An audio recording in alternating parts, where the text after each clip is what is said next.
Senhoras, senhores, queridos irmãos em espírito, que Deus, nosso Pai, fonte inexaurível de amor e poder, nos abençoe.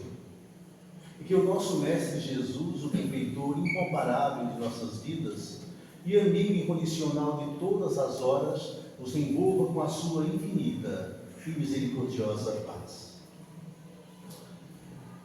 Doutor Josenóbio Procópio era um doutor em farmácia, em uma época em que as farmácias eram todas de manipulação, e ele tinha a sua farmácia e era muito conhecido na redondeza, não por ser proprietário da farmácia, mas pelo ateísmo que ele professava, pelo ateísmo que era notório nele. Ele não escondia de ninguém a sua condição de ateu. E desenvolveu uma tese, escreveu um livro, provando a não existência de Deus, com argumentos fortes, e saiu por aí, a propagar essa ideia através de uma palestra de que Deus não existe.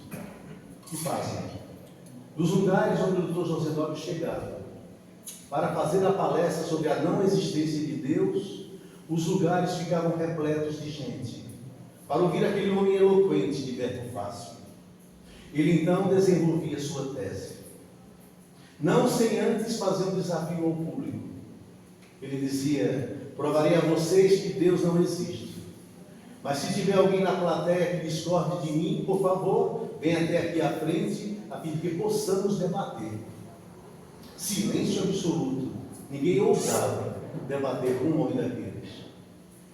Naquela noite memorável, ele sobe ao púlpito mais uma vez, e mais uma vez ele lança o desafio: provarei a vocês que Deus não existe, mas se tiver alguém aqui que discorde de mim, por favor, venha até aqui à frente, a fim de que possamos debater. Alguns instantes de silêncio, que podia se ouvir o zibilar de uma mosca no salão, quando de repente o silêncio foi rompido por barulho de passos que vinham do fundo do salão. Os olhares se voltaram naquela direção, e era uma senhora simpática de certa idade, que caminhava na direção do púlpito. O silêncio se fez maior, e ao chegar diante do púlpito, o Dr. Josenóbio perguntou-lhe: a senhora quer debater comigo? Ela disse: quem sou eu, doutor? Quem sou eu para debater com um homem como o senhor? Eu quero apenas lhe fazer uma pergunta. Ele disse: pois então faça. E ela fez. E era uma pergunta tão simples, simplória até, que o doutor Josenóbio se perdeu. Não tinha respostas, porquanto nunca havia pensado naquela possibilidade. A pergunta foi: o que o senhor ganha com isso? Ele então titubeou e disse: como assim, minha senhora? Ela disse: doutor, o que é que o senhor ganha com isso? Saindo por aí propagando a ideia falsa de que Deus não existe? Porque eu, doutor, do alto da minha idade, fiquei viúva muito jovem, com 4 filhos para criar. E não fosse a fé inabalável que eu tenho em Deus, eu não teria dado conta. Foi a fé, doutor, que me impulsionou para a frente e para o alto. Hoje, do alto da minha idade, eu olho minha vida pregressa e me sinto orgulhosa de ver uma vida vitoriosa graças à fé. 4 filhos bem criados, bem educados e todos formados, graças à fé que eu trago, doutor. Mas volto a perguntar-lhe: o senhor, o que ganha com isso? Ele ainda não tinha respostas, mas para não ficar feio diante daquele público seleto, ele disse: é que eu fico com pena, minha senhora, de pessoas que acreditam em algo irreal, em algo que não existe. Quer ver? Far-lhe-ei 3 perguntas, e pelas suas próprias respostas a senhora verá que Deus não existe. Se Deus existe, como a senhora professa, tudo que existe exala cheiro. Então, a senhora já sentiu o cheiro de Deus? Ela disse: claro que não, doutor. Ora, mas se Deus existe, pode ser tocado. Tudo que existe pode ser tocado. A senhora já tocou em Deus? Ela disse: claro que não, doutor. Ora, mas se Deus existe, como a senhora afirma, pode ser visto. A senhora já viu a Deus? Ela disse: não, doutor. Claro que não. Pois é. A senhora tem 3 argumentos fortes pelas suas próprias respostas que Deus não existe. A senhora nunca sentiu o seu cheiro, nunca tocou e nunca viu a Deus. Doutor, disse ela, posso lhe fazer também 3 perguntas? Ele disse, pode. O senhor é doutor em farmácia, pois não? Ele disse, sim. Então o senhor trabalha com a dor do povo, não é isso? É. Então o senhor já sentiu o cheiro da dor? Porque se a dor existe, exala cheiro. O senhor já sentiu o cheiro? Ele disse, claro que não, que absurdo, minha senhora. Ora, mas se a dor existe, como o senhor disse que trabalha com ela, pode ser tocada. O senhor já tocou na dor? Claro que não, minha senhora. Que bobagem. Ora, mas se a dor existe, doutor, pode ser vista. O senhor já viu a dor? Ele disse, claro que não. Então o senhor tem 3 argumentos fortes, de acordo com o seu próprio conceito de que a dor não existe. O senhor nunca sentiu o seu cheiro, nunca tocou e nunca viu a dor. Ah, minha senhora, disse ele, a dor existe porque pode ser sentida. Ela disse, doutor, com Deus é a mesma coisa. A plateia então ovacionou a sabedoria daquela senhora. O doutor Josinaldo baixou a cabeça, proferiu ainda aquela última palestra sobre a não existência de Deus, mas continuou com o seu ateísmo ferrenho. Parece que ele se tornou mais ateu ainda depois daquilo.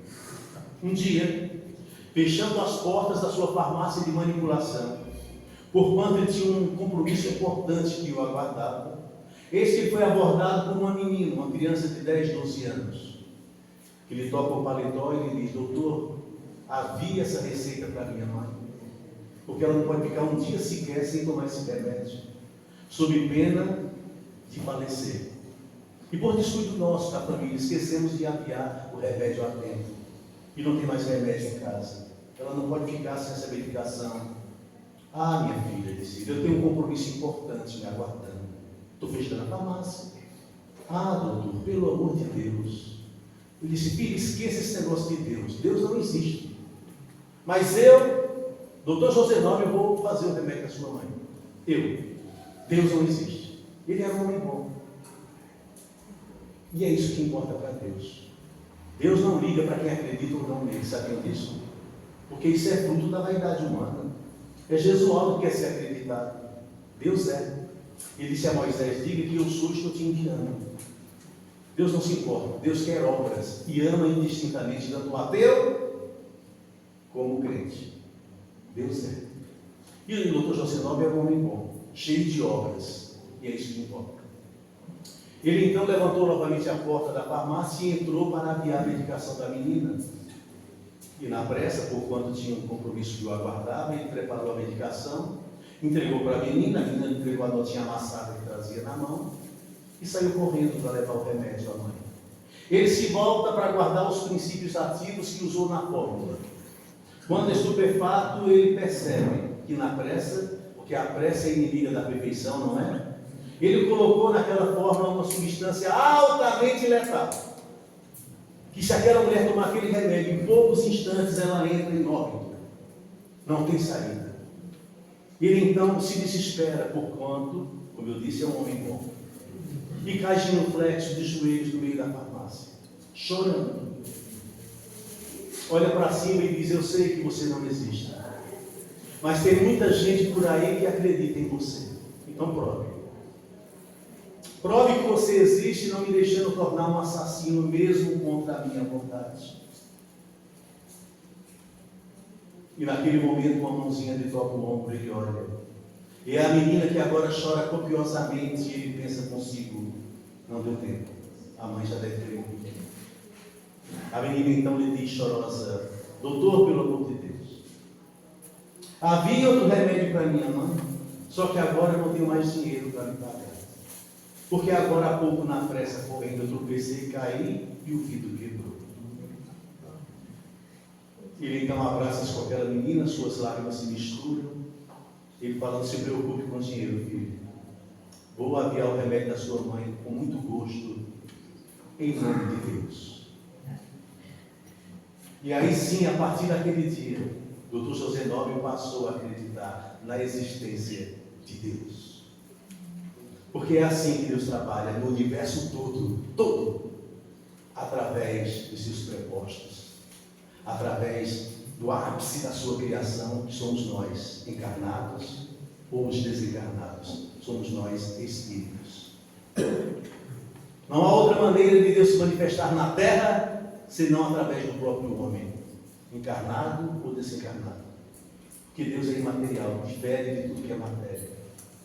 Deus é amor, como disse o apóstolo João, e quando o homem ama, ele se parece com Deus. Com relação à existência de Deus, só há duas alternativas, não há uma terceira. Ou Deus existe, ou Deus não existe, não é isso? Não há uma terceira alternativa.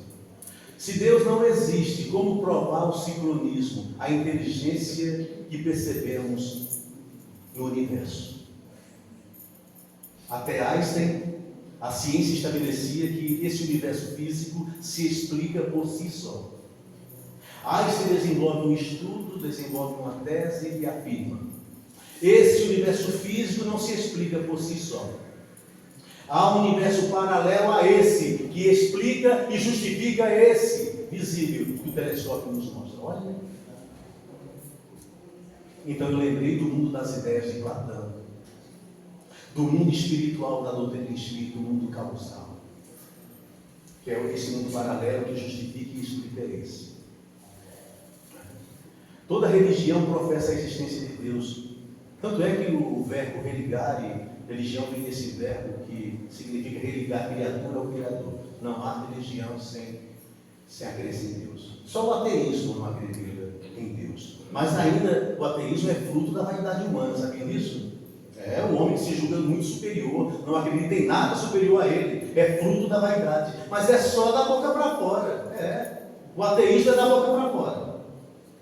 Porque eu quero encher um avião de ateus e lá em cima desligar as turbinas. A única coisa que vocês vão ouvir na caixa preta, a única frase é: socorro, meu Deus. É porque na hora do desespero as pessoas lembram de algo superior. Como disse o espírito Alta de Souza pelas mãos danivosas de Chico, a seguinte tropa: ateu é um enfermo que sonha e na ilusão persiste. É um filho que tem vergonha de dizer que o pai existe. Só isso. É como se ele tivesse nascido por conta própria, tudo é ele. Foi ele que se desenvolveu, foi ele que... Pensem bem. Toda religião professa Deus e a doutrina espírita não é diferente. Porque um dos princípios básicos da doutrina espírita, que são 7, é Deus. E logo no começo do livro dos Espíritos, o livro basilar da doutrina, Kardec trata disso. Perguntas sobre Deus, a espiritualidade maior. E na pergunta número 4, Kardec pergunta: onde podemos encontrar as provas da existência de Deus? Olha, Kardec quer provas. E a resposta das entidades veneradas: em um axioma, ou seja, em uma verdade, que você encontra na sua própria ciência física aí na Terra. O axioma é, a verdade é, não existe efeito sem causa. Isso é ciência pura. Não há efeito sem causa. Então você procura em tudo que não for obra do homem, só pode ser obra de um autor. Porque não existe efeito sem causa. E esse autor, se não for obra do homem, a gente pode chamar de Deus. Porque esse púlpito teve um autor, não teve? Teve. Esse púlpito é o efeito. A causa foi um autor, um marceneiro que o elaborou. Esse microfone, essa cadeira, meu corpo, esta casa. Tudo é efeito que tem uma causa. Se o efeito for pequeno, a causa naturalmente é pequena, mas se o efeito for portentoso, como o universo, a causa só pode ser portentosa como o universo. A simples presença de um relógio me mostra a existência de um homem, de um relojoeiro, de uma inteligência que o elaborou, não é mesmo? Não foi um acaso, não. Não, a inteligência teve que fazer isso. Um simples efeito de um relógio me mostra uma causa. Dá para eu desmanchar o relógio, peça por peça, colocar no liquidificador e ligar e esperar que o acaso monte o relógio? Dá? Ué. Porque se isso acontecesse, seria um acaso inteligente, não é? Já não seria mais acaso. Não há efeito sem causa. Se eu chegar em um lugar e encontrar uma estátua digna de um Fídias, de um Michelangelo, eu não preciso ser muito inteligente para perceber que um artista sensível elaborou aquela estátua, não é? Porque eu estou diante de um efeito que me remonta à causa. Se eu for andando por uma estrada e de repente eu escuto um disparo e um pássaro abatido cai na minha frente, abatido por um projétil, eu preciso ver o atirador para perceber que um hábil atirador fez aquilo? Claro que não. Por quê? Porque o efeito à minha frente me remonta à causa. Não há efeito sem causa. Então esse universo vasto, lindo e sincronizado que eu vejo é um efeito que eu não preciso ver a causa. Eu não preciso. Porque não foi o acaso. Ah, Jesus, peraí. Mas a ciência diz que houve uma grande explosão, uma energia concentrada, junto explodiu. Sim, vamos ficar com essa teoria, que ainda é teoria, ninguém sabe. Ninguém sabe. Ainda é teoria, mas vamos ficar com ela. E quem organizou tudo isso? E a união da energia? O que é que tem por trás disso? Isso ainda é efeito, gente. Vamos remontar as causas e vamos chegar a Deus. Ou o nome que você queira dar. Não importa. Nós viemos do mundo espiritual, não viemos? Viemos, que é o mundo causal, o mundo natural, que subsiste a este. O mundo material não subsiste sem o mundo espiritual, porque é esse que explica e justifica este, como disse Einstein. O mundo espiritual continua existindo em detrimento do mundo material, o que não é verdadeiro, o contrário. Nós viemos de lá. Por isso que desde a pré-história, o homem de Neandertal, o homem da caverna, sempre acreditou em algo superior a ele, embora não entendesse. Sempre, isso é intrínseco no próprio homem.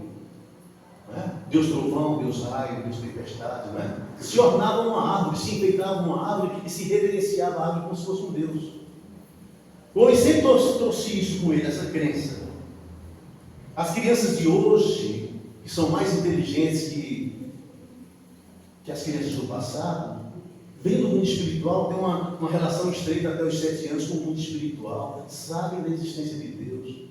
Só precisam do empurrãozinho que atragamos para a evangelização infantil, para que a sua fé se dilate, se desprenda. Porque criança é influenciável. Se os pais são crentes, espíritas, cristãos, as crianças também vão ser. Desde que os pais deem esse exemplo, porque as palavras convencem, mas os exemplos arrastam. Crianças são influenciadas. Lembro-me da história de um professor ateu, que foi dar aula para a criançada do primário, e no primeiro dia letivo ele disse assim: crianças, vou dar aula para vocês esse ano, viu? Mas vou logo avisando, eu sou ateu, eu não acredito em Deus. Alguém aqui na classe é igual a mim, também não acredita em Deus? A maioria levantou a mãozinha, porque como eu disse, crianças são influenciadas. Menos o menino. Ele então perguntou para o menino: e você aí, não levantou a mão por quê? Ele disse: porque eu acredito em Deus, professor. Mas por que você acredita em Deus?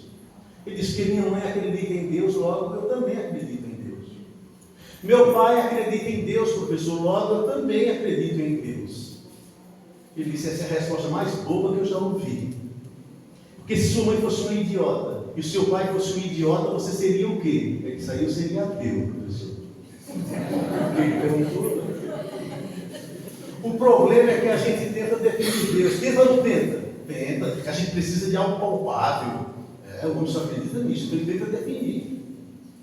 Mas Leon Denis concluiu que não se pode definir Deus. Impossível.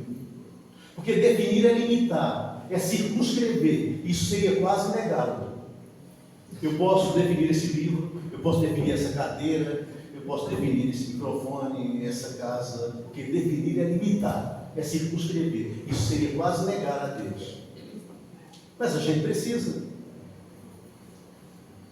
A maçonaria chama de Gadu, grande arquiteto do universo. Lindo, não é? A definição. A doutrina espírita tem a definição mais completa do ponto de vista intelectual que eu conheço. Não há outra melhor. Deus é a inteligência suprema, causa primária de todas as coisas. Olha, que definição, hein? Mas ainda é definição. Esse conceito ainda vai mudar de acordo com a nossa evolução. Quanto mais evoluímos, mais a nossa percepção de Deus vai mudando. E essas definições, por mais inteligentes que sejam, vão ser completadas ainda. Não definem Deus.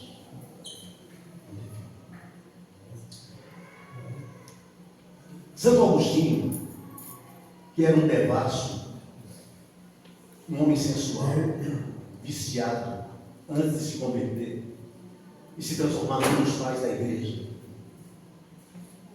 Santa Mônica, a sua mãe, passou mais de 20 anos rezando para que seu filho mudasse, para que o seu filho se convertesse. Um dia ele se converteu. Por isso que eu falo, mães, não desistam de rezar. E quando ele se converteu, ele conta no seu livro que uma obsessão que ele adquiriu foi tentar definir Deus. Ele passou anos tentando definir Deus. Não estava conseguindo. Um dia ele teve um sonho. Ele sonhou que ele andava numa praia quase deserta e lá na frente ele avistou um menino que com uma cuia cavou um buraco enorme na areia, enorme. E com a mesma cuia ia no mar, pegava água e jogava dentro do buraco. E ele foi se aproximando. O menino ia no mar, enchia a cuia e colocava dentro do buraco. E ele foi indo. Chegou perto do menino e perguntou: garoto, o que você está fazendo? Ele disse: estou tentando esvaziar o mar. Ele disse: ah, garoto, você não vai conseguir. O mar é muito grande e o buraco que você fez não comporta, é muito pequeno. Naquele momento o menino se transformou num anjo. E de sua cabeça também a costura é muito pequena, para tentar definir algo tão grande. Santo Agostinho voltou ao corpo físico, despertou e nunca mais, conta ele tentou definir Deus, nunca mais. E elaborou aquela frase que hoje é conhecida por todos nós: se não me perguntam o que é Deus, eu sei, mas se me perguntam, eu não sei, porque não dá para explicar. Kardec, na pergunta número 7, pergunta assim dos espíritos: onde podemos enxergar uma inteligência suprema nas causas primárias? Olha que pergunta capciosa. As coisas primárias, que são simples, o nascimento de uma grama, o desabrochar de uma flor. Onde podemos ver aí uma inteligência suprema? Nas causas primárias. E a resposta: o homem não consegue reproduzir nada do que a natureza produz. O homem se julga muito inteligente, não é? Mas não reproduz nada do que a natureza produz, nada, por mais simples que seja. O homem faz até uma flor artificial, não faz? Por que não faz uma flor natural? O homem tem até a fórmula da água, H2O, não tem? Tem, faça água, já tem a fórmula. Não. E o homem se julga muito, o máximo. Então o homem não consegue reproduzir nada do que a natureza produz, por mais simples que seja. Então ali está uma inteligência suprema, que o homem não consegue alcançar. Ponto.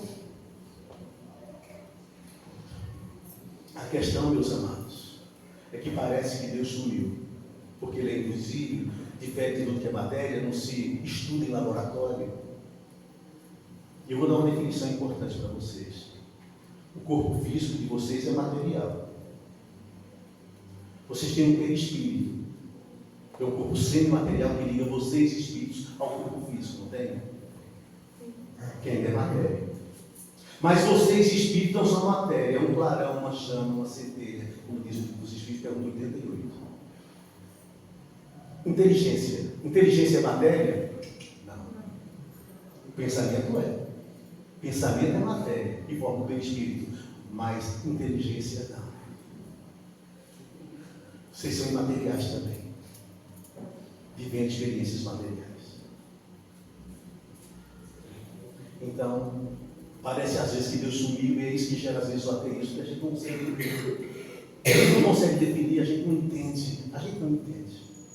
Por causa da nossa animalidade. Estamos mais próximos da animalidade do que da angelitude. Muito mais próximos. A Terra ainda é a segunda categoria de mundo. Já fomos primitivos, agora somos provas e expiações. Ainda tem 3 ou 4 categorias à frente. Para vocês terem uma ideia. Às vezes parece que Deus sumiu, quando na verdade Ele nos carrega no colo, como diz a música, e a gente nem percebe. Lembro da história daquele padre, daquela mulher que tinha 2 filhinhos, 2 garotos de 13, 14 anos, que eram 2 festinhas mesmo. Só viviam aprontando, eram 2 peraltas de primeira. A mãe já não aguentava mais as reclamações, eles tocavam fogo em tudo. Já tinha gasto dinheiro com psicólogos, ninguém dava jeito naqueles festinhas. Ela recorreu ao padre, um italianão de voz de trovão, que impunha medo e respeito. Padre, fale para os meus filhos, eu não aguento mais. Ele disse: então traga um de cada vez que eu converso com eles. Ela levou o primeiro dos festinhas. O padre foi com ele na sacristia, sentou-se diante dele e disse: vamos começar, filho. Vamos começar o nosso diálogo assim: onde está Deus para você? O menino se assustou. Que pergunta? Quando o padre perguntou pela segunda vez de forma mais incisiva: diga, garoto, onde está Deus? Ele se desesperou mais ainda. E quando o padre perguntou pela terceira vez, já um pouquinho nervoso também: diga, garoto, onde está Deus? Ele saiu desabalado da carreira. Voltou para casa e se trancou dentro de um armário. Ficou lá. Mais tarde ele é encontrado pelo outro irmão, outro pecinha, que abre o armário e fala: mano, o que é que você está fazendo aí? Ele fala: mano, agora a gente está perdido mesmo, porque Deus subiu e o padre está achando que foi nós. Não parece que Deus subiu? Sabe por quê? Porque às vezes a gente procura fora o que está dentro. Deus está no macro? Está, mas está no micro também. Paulo disse isso aos Coríntios: não sabeis que sois templo do Espírito Santo, e o Espírito de Deus habita em vós? Gabriel Ruggiero, sábio argentino, porque na Argentina tem sábios também. Se reunia todos os sábados à tarde em um café em Buenos Aires para tomar chá, café e bater papo. Todas as tardes de sábado. Naquele dia estava atrasado e os amigos começaram a conversar sobre isso. O que é Deus para você? Um dizia: o que é para você? O outro definia. Gabriel chegou e se perguntava: Gabriel, estamos definindo Deus aqui, o que é Deus para você? Ele pensou antes de responder, porque isso que define os sábios, os homens comuns, como eu. Os sábios pensam antes de falar. Ele pensou e disse assim: não se pode definir Deus. Eu acho que ele leu Leon Denis. Porque como é que pode um ser limitado como eu querer definir o ilimitado? Como é que pode um ser finito querer definir o infinito? Um ser imperfeito querer definir o que é toda perfeição? Não dá. Mas já que vocês querem uma definição minha, olha o que ele disse: eu diria que Deus é calmo como o lago, inteligente como a águia. Deus é a lanterna perdida que pouco a pouco a humanidade tem necessidade de encontrar. Eu não posso forçar ninguém a acreditar nele, mas posso pedir que tentem ouvir a voz do coração, porque lá dentro está escondida a voz da divindade. Olha, ele leu Paulo também aos Coríntios. Porque o ateu não acredita, o pensador às vezes acredita, às vezes não, mas os poetas ou as pessoas sensíveis como vocês conseguem ver Deus em tudo. Onde está Deus? Pergunta o cientista. Ninguém o viu jamais. Quem ele é? Responde às pressas o materialista: Deus é somente uma invenção da fé. O pensador dirá sensatamente: não vejo Deus, mas sinto que ele existe. A natureza mostra claramente em que o poder do Criador consiste. Mas o poeta dirá com a segurança de quem afirma porque tem certeza: eu vejo Deus no riso da criança, no céu, no mar, na luz da natureza. Contemplo Deus brilhando nas estrelas, no olhar das mães fitando os filhos seus. Nas noites de luar claras e belas, em tudo pulsa o coração de Deus. Eu vejo Deus nas flores e nos prados, nos astros a bailar no infinito. Escuto Deus na voz dos namorados e sinto Deus na lágrima do aflito. Percebo Deus na frase que perdoa, contemplo Deus na mão que acaricia. Descubro Deus na criatura boa e sinto Deus na paz e na alegria. Eu vejo Deus no médico salvando, presinto Deus na dor que nos irmana, descubro Deus no sábio procurando compreender a natureza humana. Eu vejo Deus num gesto de bondade, escuto Deus no cântico do crente, percebo Deus no sol, na liberdade, e vejo Deus na planta e na semente. Eu vejo Deus, enfim, por toda parte, pois tudo fala dos poderes seus. Descubro Deus nas expressões de arte, no amor dos homens também eu vejo Deus. Mas onde eu vejo Deus com mais beleza, na sua mais sublime vibração, não é no coração da natureza, é dentro do meu próprio coração. É dentro. E Deus está em tudo. Só que tem uma coisa, meus amados: Deus não é tudo. Deus está. Que como Deus difere de tudo que é matéria, Deus não é matéria. Deus não é a natureza, mas se revela nela. Deus não é tudo, mas está em tudo. Uma comparação muito bacana que eu ouvi de Deus está no livro A Gênesis, infelizmente um livro pouco lido até pelos espíritas. de um espírito chamado Kinema. Que ele diz uma coisa interessante, simples, mas profunda para mim. Deus, disse ele, Kinema, Deus está para este universo físico que o Rambo nos mostra, o que eu, espírito, estou para o meu corpo. Olha o que ele disse. Ele disse que Deus é o espírito do universo. Que esse universo físico que os telescópios nos mostram é o corpo. E que Deus é o espírito, essa consciência cósmica. Olha o que ele disse. Eu, espírito, estou no meu corpo todo, não estou? Se passar uma formiga no meu dedão do pé, eu sinto, porque eu estou lá também. Assim é Deus no universo. Mas eu tenho um corpo intermediário, como eu disse há pouco, que liga eu, espírito, ao corpo físico. Não tem? Tem. E Deus tem um perispírito? Tem também. Vocês nunca ouviram isso, estão ouvindo agora. Vocês nunca ouviram isso, que Deus tem um perispírito que liga Deus, consciência, inteligência imaterial ao universo físico. Deus também tem. A ciência espírita chama de fluido cósmico universal, que está em todos os rincões do universo. E a ciência material chama de éter. Este é o corpo espiritual de Deus, por isso que ele está em todo lugar. Não há um lugar onde Deus não possa estar. Não há. Não há. Quando Jesus se perdeu dos pais em Jerusalém, na festa da Páscoa, e José foi encontrado no templo discutindo com os doutores da lei, Anás, Caifás e todos eles. Quando José adentrou no recinto, ainda ouviu uma das perguntas que um dos doutores fez para o menino, admirado da inteligência precoce daquele ser divino.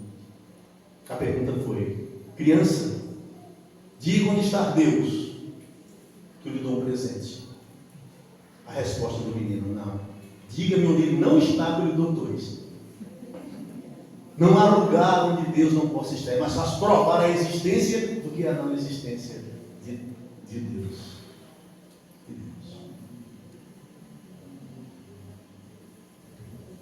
Um professor perguntou, um aluno perguntou para o professor: professor, a oração que o senhor nos ensina trazem Deus até nós? E o professor respondeu: a oração que eu ensino para vocês fazem o sol nascer amanhã cedo?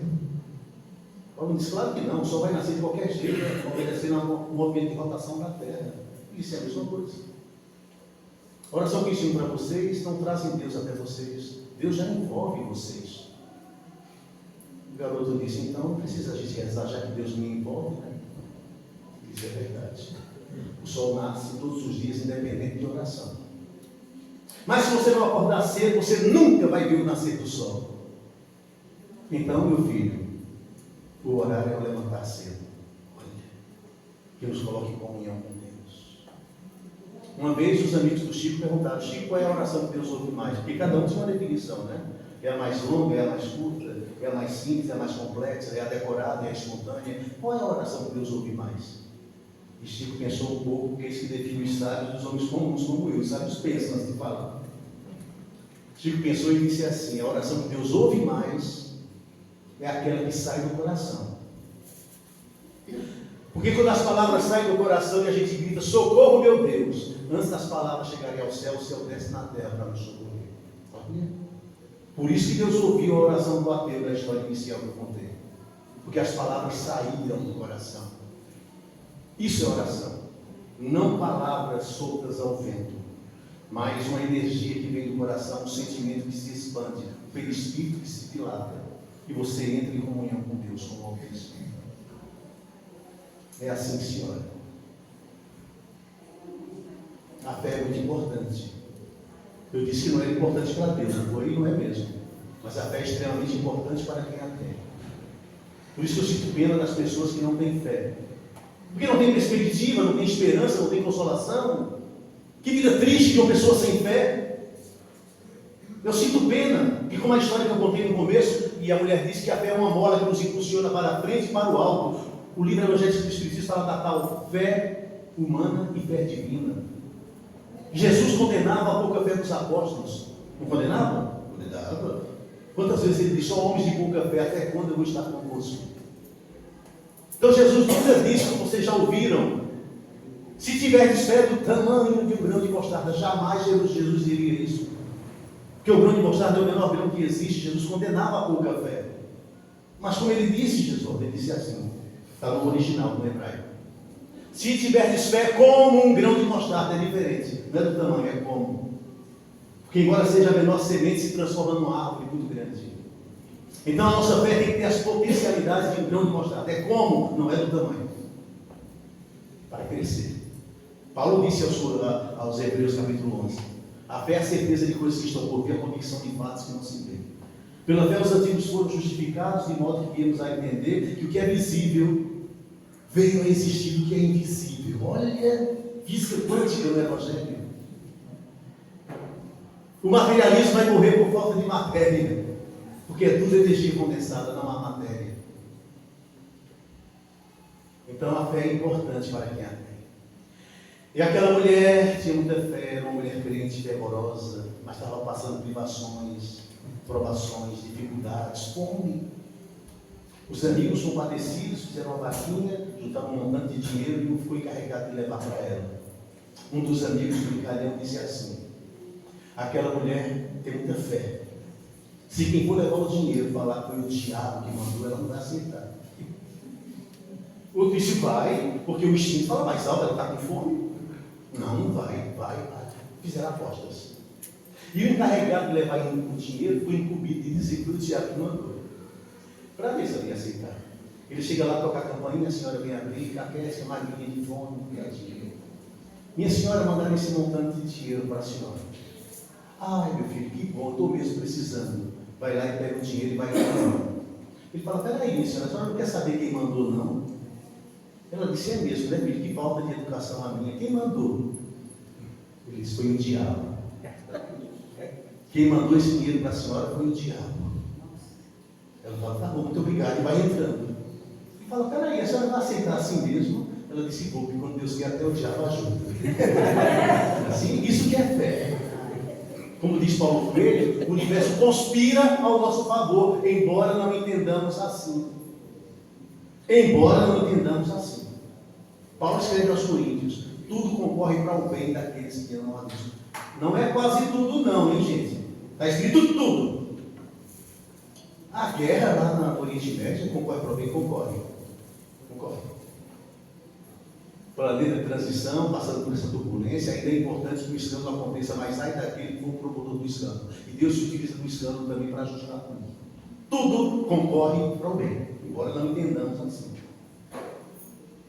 Um dia a gente vai entender.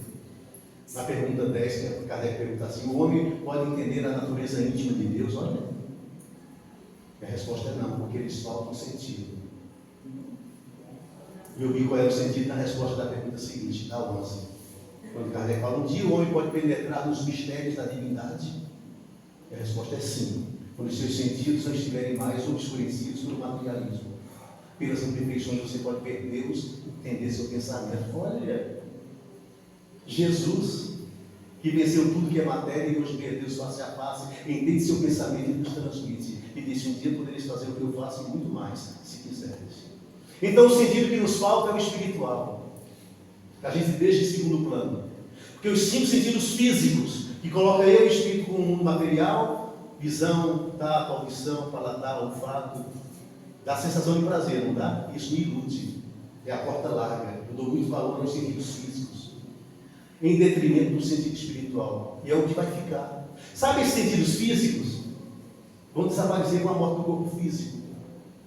Mas o sentido espiritual permanece. Quanto mais a gente evoluir, mais vamos compreender melhor Deus, a definição vai mudando. O meu conceito de Deus, desde que eu era coroinha na igreja, sacristão, queria ser padre, era um. Depois eu frequentei outras religiões, até secretas. Hoje eu estou no espiritismo. Minhas crenças foram mudando, mas a minha fé permaneceu na palavra. E a minha visão de Deus sempre foi mudando de acordo com o meu crescimento, com o seu crescimento. A sua percepção de Deus vai mudando. É mais ou menos assim. Eu estou subindo a Serra da Anchieta dirigindo o meu carro. E eu não consigo enxergar um palmo diante do para-brisa, tamanha serração. Já passaram por isso? Sim. Vamos fazer uma analogia. Eu dirigindo o carro sou o espírito. O carro é o corpo. A serração que me envolve são minhas imperfeições, meu materialismo. Eu sei que o sol está lá em cima, mas eu não consigo ver, o sol é Deus. Eu vou subindo a Serra da Anchieta e quando eu chego para lá no meio, eu consigo vislumbrar uma luz difusa. É o sol. Eu continuo dirigindo meu carro com muito cuidado. Quanto mais eu subo a serra, mais aquela luz difusa vai se revelando maior. É Deus. E quando eu chego acima da serra, do lado daquela empresa Volkswagen do Brasil, pensei a bruma, pensei a névoa. Agora eu posso ver o sol na sua plenitude. Foi eu que pensei tudo, e agora eu vejo Deus na sua plenitude. É assim. Como disse Davi no Salmo 90, versículo 1 e 2. Senhor, Tu que tens sido nosso refúgio de geração em geração. Antes que os montes nascessem e se formassem a terra e os mundos, de eternidade em eternidade, Tu és Deus. E eu termino agradecendo a Deus de amor e bondade por estarmos aprendendo a cada oportunidade. Também ao Mestre Jesus por esse encontro que foi, todo univado de luz e que Deus nos abençoe. E abençoe vocês por isso, por esses momentos bons. Que a paz e o amor do Cristo fiquem em nossos corações, para que felizes sejamos nesta vida de labor.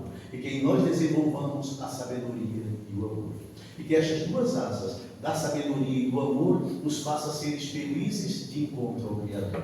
Obrigado pela atenção. E todos os votos meus é que até o próximo encontro fiquem todos na paz de Deus. Muito obrigado.